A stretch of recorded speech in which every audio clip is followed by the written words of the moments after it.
हाय traders, welcome back.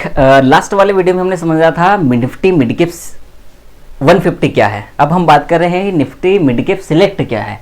तो इन सारी चीज़ों के बारे में बात करेंगे, किस तरीके से बिहेव करता है, किन स्टॉक्स पर चलता है, कौन से टॉप स्टॉक हैं, कौन से स्टॉक्स पर आपको ध्यान देना चाहिए, इसकी ट्रेडिंग स्ट्रेटेजीज किस तरीके से है, क्या ऑप्शन कर सकते हैं, क्या फ्यूचर कर सकते हैं, किस तरीके से कर सकते हैं, ऑप्शन चेन किस तरीके से देखनी है, चार्ट पैटर्न किस तरीके से देखना है। तो ये ओवरऑल वीडियो हो जाएगा निफ्टी मिड कैप सिलेक्ट का। तो अगर आप Nifty mid cap select trader हैं तो इसके अलावा दूसरा वीडियो आपको देखने की जरूरत नहीं पड़ेगी। यहाँ पर पूरा आपको पहले तो ओवरव्यू मिल जाएगा, प्रोफाइल मिल जाएगा, डेफिनेशन मिल जाएगी, पूरा डेटा मिल जाएगा, उसके बाद इसकी स्ट्रेटेजीज भी मिल जाएगी। तो आपको रैंडम कुछ और करने की जरूरत नहीं पड़ेगी। तो ये एनएससी का इंडेक्स है। सबसे पहले जहां पर भी मैं कहता हूं कि निफ्टी आपको दिखे वो एनएससी हो गया। और इसकी डेफिनेशन की बात करें तो निफ्टी मिड कैप सिलेक्ट। अब इसको नाम में ही दिख रहा है कि जो स्टॉक है वो मिड कैप है, दूसरा है कि वो एनएससी का इंडेक्स है और सिलेक्टेड स्टॉक है। ये डेफिनेशन हो गई, इसमें और कुछ सोचने समझने की जरूरत नहीं है। तो जब आपको कोई प्रोडक्ट दिखे, कोई इंडेक्स दिखे, उसका नाम पढ़ लो, उसको थोड़ा सा सिंप्लीफाई कर लो, आपको पता चल जाएगा कि वो क्या चीज़ है। ठीक है, तो aims to track the performance of focused portfolio of 25 stocks within the Nifty mid cap 150 index. तो समझ में आ गया कि जो निफ्टी 150 इंडेक्स है, जिसका वीडियो मैं लास्ट बना चुका हूँ, आप प्रॉपर वो वीडियो देख सकते हैं। उसमें से 25 स्टॉक्स को, जो फोकस्ड पोर्टफोलियो में 25 स्टॉक उठाते हैं और उसी के परफॉर्मेंस को ये ट्रैक करता है। The stocks are selected based on market cap, average daily turnover and availability for the trading on NSE's future and options. जो 25 स्टॉक सिलेक्ट होते हैं वो मार्केट कैप के हिसाब से होते हैं, एवरेज डेली टर्नओवर के हिसाब से होते हैं, और अवेलेबल है कि नहीं है वो फ्यूचर एंड ऑप्शन एफएनओ में उस हिसाब से सिलेक्ट होते हैं। ठीक है, part of the index. The weight of stock is based on free float market capitalization. जिसकी ज़्यादा मार्केट कैप होगी, फ्री फ्लोट, उसका ज़्यादा वेटेज होगा। ये कहने का मतलब है। वो हो गया हमारा इंग्लिश में, इधर भी आप पढ़ सकते हैं इंग्लिश में। Nifty mid cap select index Nifty mid cap 150 index के 25 चुनिंदा स्टॉक्स के प्रदर्शन को दिखाता है, जिन्हें मार्केट कैप, औसत दैनिक टर्नओवर और एफएनओ ट्रेडिंग के लिए अवेलेबिलिटी या उपलब्धता के आधार पर चुना जाता है। ठीक है, लक्ष्य क्या है भैया? Nifty mid cap select index का लक्ष्य निफ्टी मिड कैप 150 इंडेक्स के भीतर 25 स्टॉक्स के केंद्रित पोर्टफोलियो के प्रदर्शन को ट्रैक करना है। समझ में आ गया होगा, इसमें और कुछ डिफाइन करने की जरूरत नहीं है। स्टॉक्स का चयन किस तरीके से था वो भी बता दिया, वेटेज किस तरीके से होती है वो भी बता दी, मिड कैप स्टॉक कौन से होते हैं ये समझ लीजिए। Nifty mid cap select index में निफ्टी मिड कैप 150 इंडेक्स के 25 स्टॉक शामिल है, जिसमें उन शेयरों को प्राथमिकता दी जाती है जो डेरिवेटिव कॉन्ट्रैक्ट में उपलब्ध है। कुछ ज़्यादा नहीं है, ये एग्जांपल है। एफएनओ ट्रेडिंग होनी चाहिए। लॉट साइज इसका 125 है, ये 75 पुराना लॉट है, 120 है। तो ये देखो, जब आप गूगल भी करते हो ना तो गूगल भी गलत जानकारी देता है। तो इसलिए भी मैंने ये स्लाइड रखी है ताकि आपको चीज़ें समझ में आए कि भैया हर चीज़ गूगल पे अवेलेबल नहीं होती है। अब ये एनएससी का डेटा है। एनएससी की आप अगर सर्च करना चाहें, ये पीडीएफ कहाँ से मिला, आप सर्च कीजिए एनआईसी इंडाइसेस लिमिटेड, वहाँ पर पूरे इंडाइसेस मिल जाएंगे आपको, जो लिस्टेड है वो भी, जो नहीं है वो भी। ठीक है, चलो मेथडोलॉजी फ्री फ्लोट 25 स्टॉक है। बेस डेट की बात कर लेते हैं पहले। 2005 की बेस डेट है और 2021 की लॉन्च डेट है। और ये सेक्टर है। इसमें देखो, आपने जो बैंक निफ्टी वाला वीडियो मेरा देखा होगा उसमें ये वाली स्लाइड नहीं है, क्योंकि वो सेक्टर इंडेक्स है और ये ब्रॉड मार्केट इंडेक्स है। इसमें अलग अलग सेक्टर के स्टॉक हैं, लेकिन बैंक निफ्टी में कोई सेक्टर स्टॉक नहीं होते, उसमें एक ही सेक्टर के स्टॉक होते हैं, तो इसलिए वहाँ पर ये दिखेगा नहीं। चलो, 17% सबसे ज़्यादा फाइनेंशियल, मतलब बैंकिंग स्टॉक सबसे ज़्यादा है, और फाइनेंशियल सर्विसेज वाले आईटी के 14%, 15% की हिस्सेदारी है, वो आप देख लीजिएगा। ये टॉप स्टॉक है, तो मैं कहूँगा कि 5% तक के ये सारे स्टॉक बहुत काम के हैं और सारे ही मेरे तो फेवरेट है। इंडियन होटल का सबसे ज़्यादा वेटेज है, तो इंडियन होटल और ये टॉप 3 स्टॉक जिधर चलेंगे, डिक्सन टेक्नोलॉजी, कॉफोज, पर्सिस्टेंट, उधर ही मिड कैप सिलेक्ट चलेगा। तो ये आपको पता चल गया कि भैया मुझे इन 8-10 स्टॉक पे ही ध्यान रखना है, ये जिधर जाएंगे उधर मिड कैप सिलेक्ट जाएगा। तो ये ट्रेडिंग स्ट्रेटेजी है, इसको ध्यान से सुनिए क्या बोल रहा हूँ। ये इन स्टॉक की लिस्ट बना दो, स्पेशली एक वॉच लिस्ट बना लो, उसमें लिख दो मिड कैप सिलेक्ट। ये जो भी mid cap select trading strategy अगर लिखना चाहे, अगर वो इतनी बड़ी वॉच लिस्ट बनाने दे आपको, तो उसमें ये 10 स्टॉक ऐड कर लो, उसका नाम रख लो मिड कैप सिलेक्ट, और वो जिधर जाएगा उधर मिड कैप सिलेक्ट जाएगा। तो ये एक आपको बोले कि क्या बोल सकते हैं उसको, एक पर्टिकुलर एक आपको मिल जाएगा कि भैया यही स्टॉक चलेंगे तो इन्हीं पर काम करना है। आप बाकी स्टॉक्स को नहीं देखोगे, बाकी मार्केट को नहीं देखोगे, क्योंकि ये मिड कैप प्रदर्शन को दिखाता है और मिड कैप में भी सिर्फ 25 स्टॉक हो, तो बहुत ही सिलेक्टेड हो गया ये, इसीलिए उसका नाम मिड कैप सिलेक्ट है। तो काफ़ी बढ़िया है, ये स्ट्रेटेजी आप अपना सकते हैं। बाकी और चीज़ें मैंने शायद नहीं बताई, आप देख लो, कुछ भी नहीं है ज़्यादा। अभी हाल ही में इसका लोड साइज चेंज हुआ है तो वो 120 हो गया है। और वो जो मैंने बैंक निफ्टी में आपको बताई थी कि किस तरीके से इनकी रीबैलेंसिंग होती है, मेथडोलॉजी क्या है, तो फ्री फ्लोट पे बेस्ड होते हैं। आपने देख लिया कि मिड कैप 150 की यूनिवर्स में से वो 25 स्टॉक उठाते हैं, एफएनओ में होनी चाहिए, यही है। सेमी एनुअली इनकी रीबैलेंसिंग होती है। नहीं, indexes reconstitute on a semi annual basis, हाँ मार्च और सितंबर में होती है। वो हमने देखी जो बैंक निफ्टी की वो जनवरी में और जुलाई में देखी थी, तो इसकी डेट्स अलग है, उसकी डेट्स अलग है। ओके, कुछ भी नहीं है। दूसरा एनएससी इंडाइसेस लिमिटेड हैंडल करता है और ये है टोटल लिस्ट, ठीक है। वो हमने देखी थी वेटेज के हिसाब से लिस्ट, ये है हमारी अल्फाबेट के हिसाब से लिस्ट। ये 25 स्टॉक है, एयू स्मॉल से लेके वोल्टास, इसमें आइडिया वोडाफोन भी शामिल है, एसआरएफ लिमिटेड भी शामिल है। और ये पूरा डेटा एनएससी से लिया है, मैंने अपने घर पे नहीं बनाया है, तो इसमें कोई दो राय नहीं है। और ये वाला भी डेटा है जो फरवरी 28 2025 का डेटा है। और यहाँ पर भी देख सकते हैं कि सेक्टर वाइज कितना इसमें कंट्रीब्यूशन है या किसका कितना वेटेज है। मैं थोड़ा सा हट जाता हूँ, आप स्क्रीनशॉट ले लीजिए इसका, और चिपकाना चाहें तो अपने वॉल पे चिपका सकते हैं, लेकिन ये चेंज होते रहते हैं हर 6 महीने में। Okay, factors affecting the Nifty mid cap select index, ऐसे कौन कौन से फैक्टर्स है, घटक है जो निफ्टी मिड कैप सिलेक्ट को अफेक्ट कर सकते हैं या उस पर इसका इम्पैक्ट आएगा। देखो, इकोनॉमिक कंडीशंस तो किसी भी इंडेक्स पे, किसी भी स्टॉक पे कोई भी प्रभाव डाल सकती है।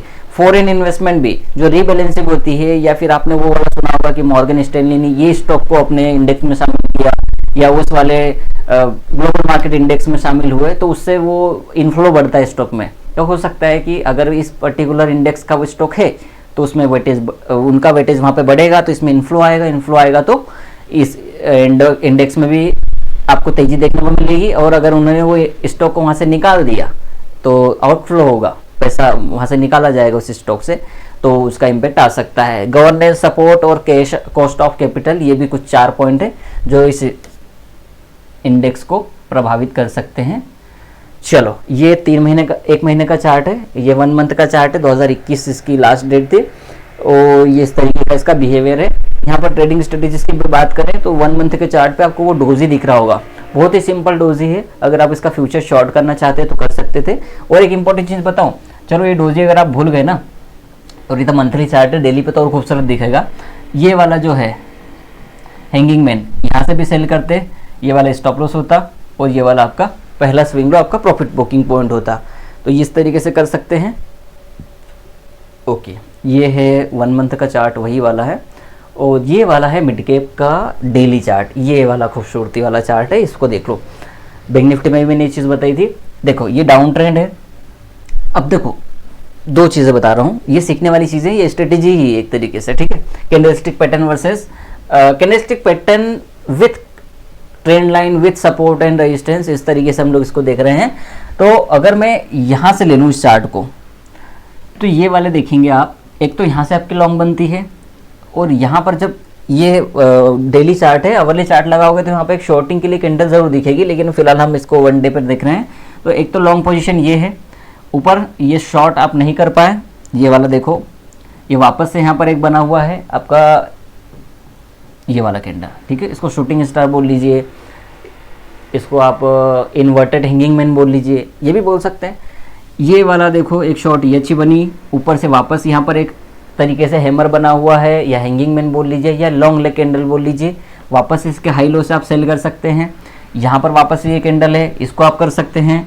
फिर ये नीचे आया, यहाँ से लॉन्ग कर सकते थे, छोटा प्रॉफिट होता। यहाँ पर आप देखो वापस से आपको एक हैमर दिख रहा है, इस तरीके से ट्रेड कर सकते हैं। तो ओवरऑल मार्केट आपको देता सब कुछ है, आपको समझने में तकलीफ है। यही मैंने बैंक निफ्टी में भी कहा है, शायद वो वीडियो अपलोड हो चुका है या अपलोड होने वाला है, या ये वाला बाद में आएगा, ये पहले डाल दिया, मुझे पता नहीं मैंने कौन सा पहले डालने वाला हूँ, तो आप देख लीजिएगा, ठीक है। तो ये तो हो गया कैंडलस्टिक पैटर्न के हिसाब से। ये वाला देखो, ये कितना है, यही डिफरेंस आता है जब आप ट्रेंड लाइन से ट्रेड करते हो और कैंडल पैटर्न पर ट्रेड करते हो या सपोर्ट रेजिस्टेंस पर ट्रेड करते हो, ये फर्क आ जाता है कि कैंडलस्टिक पैटर्न पे आपकी एंट्री बन गई 11,000 पे, 900 पे, 10,900 पे, और ये वाली एंट्री कहाँ पर बन रही है, यहाँ पर, ये हो गई 11,050 रुपये मान लीजिए आप इसको।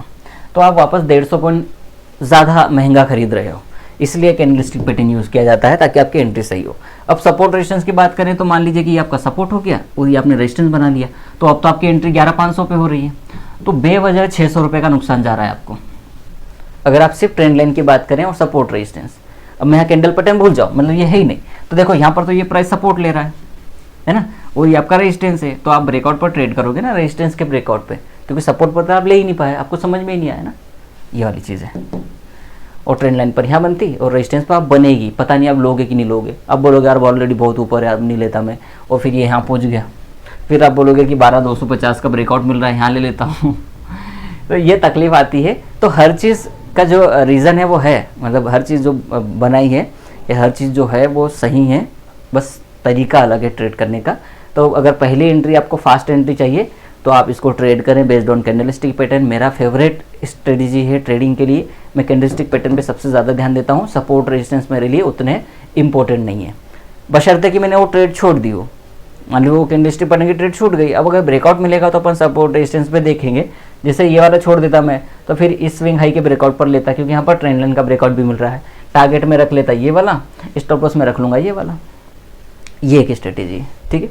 तो इस तरीके से आप ट्रेड कर सकते हैं। और कोई चार्ट है मेरे पास नहीं है। अब ये हो गया हमारा candlestick pattern, chart pattern. Chart pattern तो नहीं, मैं बोलूँगा कि इंडेक्स में चार्ट पैटर्न का कोई बहुत ज़्यादा रोल है नहीं, बशर्ते कि आप 1 महीने का चार्ट देख रहे हो या 2 महीने का चार्ट देख रहे हो, क्योंकि उसमें चार्ट पैटर्न बनने में अगर 1 मंथ के चार्ट पे देखोगे तो साल लग जाएगा एक, और इतना ज़्यादा अपने को इंडेक्स में फ़र्क नहीं पड़ता। वो आप स्टॉक में देख सकते हो, इंडेक्स में उसकी ज़रूरत नहीं है, ठीक है। चार्ट पैटर्न की कैंडल पैटर्न देख लो, सपोर्ट रेजिस्टेंस देख लो। अब ऑप्शन में भी कुछ भी नहीं है, इसमें भी आप इस तरीके से कर सकते हैं, ऑप्शन फ्यूचर, और इसका ETF खरीद सकते हैं।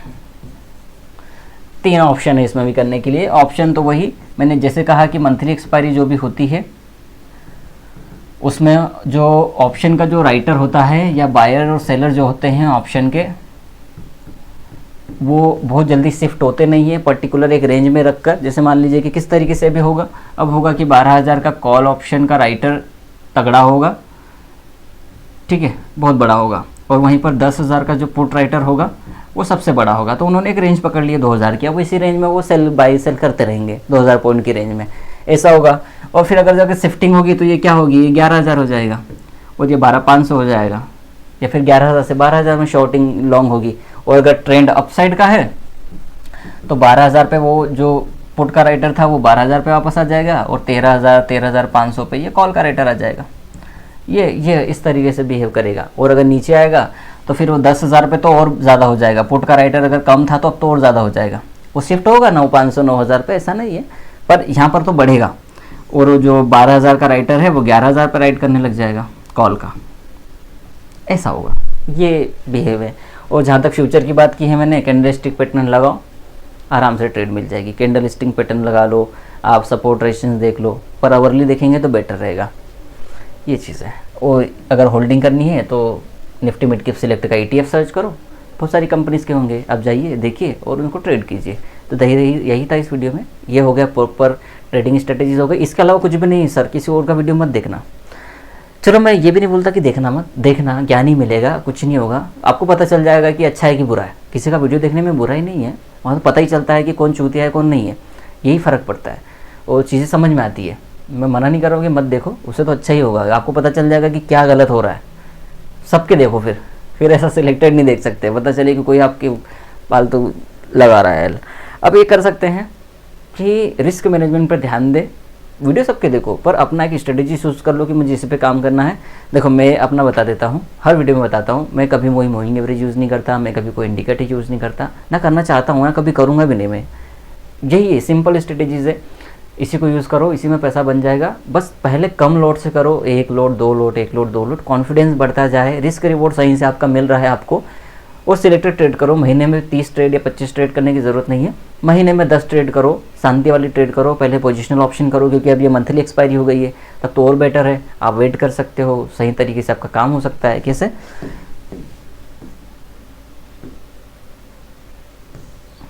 जैसे ये वाला है, इसमें ये वाला पैटर्न बना था डोजी, आपने क्या किया, इसका एसएल लगा दिया, इसका एंट्री कर ली यहाँ पर, और टारगेट आपने ये लगा लिया और ये लगा लिया।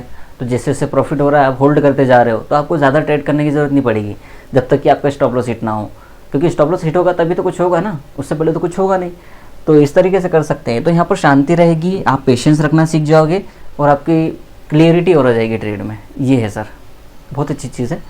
मैं कहूँगा पहले सिंपल तरीके से करो, फिर कॉम्प्लिकेटेड तरीके से करना, पर सिंपल जितना रखोगी स्टडीज़ को उतना अच्छा रहेगा। बाकी तो फिर मरने वाले को कोई नहीं रोक सकता, अपन तो सिर्फ एडवाइस दे सकते हैं, ठीक है नहीं। चलो, एक था इस वीडियो में, अच्छा लगे लाइक करें, शेयर करें, फॉलो कर लीजिए। Thank you for watching.